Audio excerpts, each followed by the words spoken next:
Hi guys, I hope you're well. Thanks for joining me. I just want to share with you a light bulb moment that I had the other day, which came to me by the way of an 86-year-old gardener.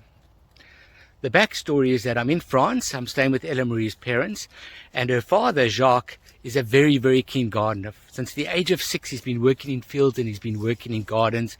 And just to put it into perspective, his vegetable garden alone in this garden is 200 square meters.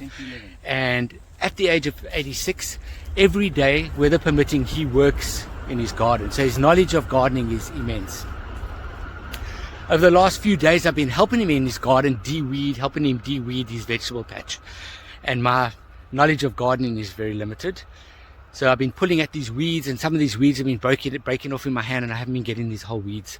And Jacques pulled me aside and he said to me, to solve the problem so that the weeds don't come back again, you have to get the whole root out of it. You've got to get to the root of it.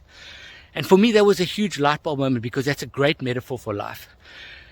We have issues or things going on in our life that we think that if we just plaster them over, we patch them up, they're going to go away. But really, we have to get to the root cause of whatever it is that we're dealing with so that we can eradicate it completely. And it's not easy. It can be painful, it can be hurtful, but ultimately we need to get to the root cause.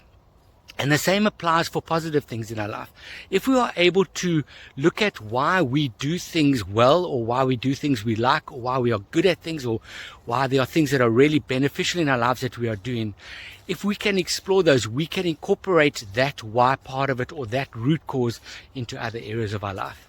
And I think that's where coaching really plays a big part, is that we are able to ask, or coaches are able to ask the right questions, so that not only are we able to identify what the root cause is, but also how to either eradicate it or how to grow it so that it becomes beneficial in other areas of our life. That's my light bulb moment. This is the garden behind us, and I hope you enjoyed the video. Until the next one, have a great day. Cheers.